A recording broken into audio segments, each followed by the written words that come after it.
Is now facing some questions about her own financial arrangements. In an investigative report posted online this past weekend, California Watch questioned whether Whitman's long-standing relationship with Wall Street giant Goldman Sachs could be a conflict of interest if she becomes governor. Goldman received $10 billion in taxpayer-funded bailout money, which was later repaid. Long before the bailout in 2001, Whitman was reported to have been paid nearly $500,000 by Goldman for joining its board of directors for a year. She steered millions of dollars of eBay's investment banking business to Goldman when she was CEO.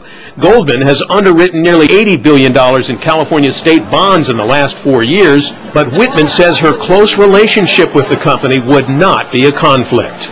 If I am elected governor of California, we will do everything we can to mitigate any real or perceived conflicts of interest. So we will put as many assets as we need to in a blind trust. If we have to sell some of our assets to make that work, we will certainly do that. Whitman left the Goldman Board of Directors in 2002 in the face of an expanding congressional investigation into spinning, a questionable practice where Goldman gave Whitman and representatives of other big commercial customers access to new corporate offerings coming onto the market at bargain basement prices. A judge in the case reportedly wrote that Whitman reaped millions of dollars in profits. But it was a very standard practice at the time, and there was absolutely no connection between investment banking business at eBay and these shares.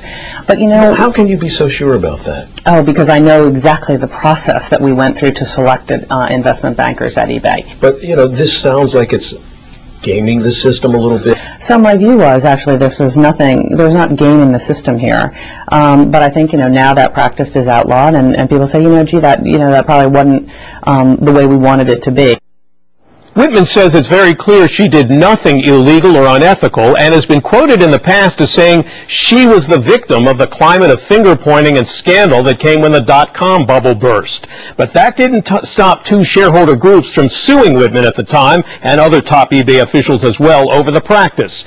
They reportedly paid eBay about $3 million to settle the lawsuits. Again, that story first appeared on California Watch, an investigative website that focuses on state issues.